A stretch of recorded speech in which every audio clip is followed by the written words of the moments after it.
That this is a woman who doesn't give a single fuck about anybody other than her people, her tribe, and herself. I want you to listen to how she describes everybody who decided not to get vaccinated or wear a mask. Watch this. The community that faced the most restrictions on their freedoms in the last year were those who made a choice not to be vaccinated. I don't think I've ever experienced a situation in my lifetime where a person was fired from their job, or not allowed to watch their kids play hockey, or not allowed to go visit a loved one in long-term care or hospital, or not allowed to go get on a plane to either go across the country to see family or even travel across the border. So they have been the most discriminated against group that I've ever witnessed in my lifetime. That's a pretty extreme level. Ever witnessed in my lifetime. Remember that.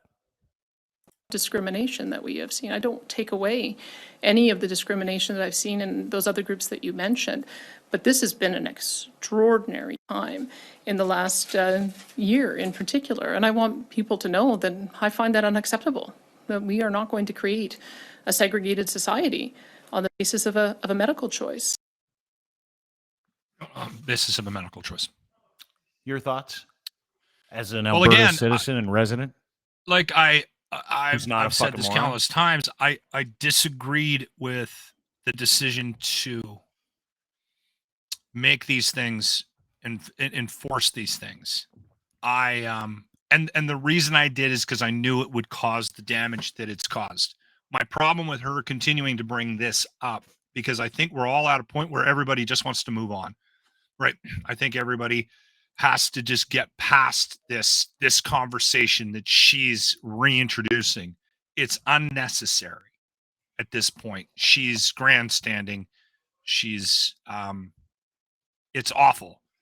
And I think it's politically, I think it's a huge mistake for her to do what she did. The problem I have with people that can't get it in, like, listen, I did not like the math. We'll just stick with the math. I'm using it as an example. I know the vaccine thing is probably a little bit more palatable for her argument and what she's talking about, but I used the mask argument this morning, and I'll do it again. I got asked to put a mask on when we were delivering the Thanksgiving spoils from last week. And it's a food bank drive that we do every year just before Thanksgiving. We had a half truck full of stuff. We took it down there. We filmed a little video, and we were in the front lobby of the food bank here in Edmonton, right? Which is, people coming and going. And they asked me at the front to wear a mask. And I was like, oh, yeah. And you could see the concern on the woman's face when she asked me to put the mask on. I haven't put a mask on in a while, so I wasn't prepared, and I didn't have one with me. But they had them there, and they want you to wear a mask. I'm like, absolutely not. And I put her at ease right away by saying, oh, yeah, no, Jimmy, let's get a mask on. We'll film the video that we're going to do. Because wearing a mask to me is just, I'm being a good citizen. Yes. Right?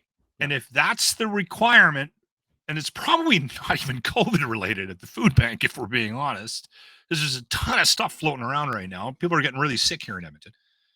And I sort of looked at the entire COVID situation that way. If I need to do this to be a part of this society, which I cherish, I'm going to be able to do that. If I can't do this because it's mandated or whatever, I'll figure it out. I'm going to get through. We're going to get through this. There's an end point at that. But I also am well aware, hyper aware of a faction of our population that for some reason can't wrap their head around the fact that they need to be a part of the solution rather than causing more problems. And we'll take the medical exemptions out of it. Like if you have a medical exemption for a vaccine, that's different. But to me, we're at where we're at because of the mandates, because we told people. And there's just certain people cannot fucking be told what to do. It doesn't resonate with them. They can't do it.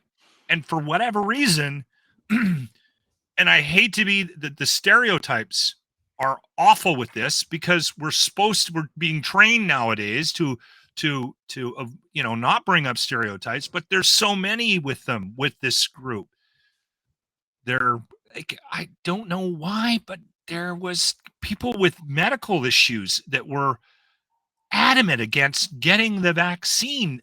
There was an inordinate number of nurses. The religious community, like if you see the signs on the cars, on the Ford Focuses at the Walmart parking lot that had a "fuck you Trudeau" sign on the bumper sticker. By the way, it's a 10-year-old Ford Focus. Yeah. There was a cross hanging on. Like, again, I don't want to bring up the stereotypes, but there was, right? And again, I wish we lived in a society, and I know why we did it, because they had their hands tied. They knew if they didn't mandate these things, if they didn't put rules and restrictions on people, that this was going to get out of hand, and they had to do it. And they made a calculated decision, and they had to risk pissing off these people. But I wish we lived in a world, and this is just me, this would be Locke's utopia, where somebody would be able to step up to a podium and go, listen, 85% of you are going to agree with me here. We need to wash our fucking hands. We need to stay 6 feet apart. We need to get vaccinated in order to stay healthy and safe and save as many lives as we possibly can. Mm-hmm. The rest of you fuckers, I don't give a shit about you.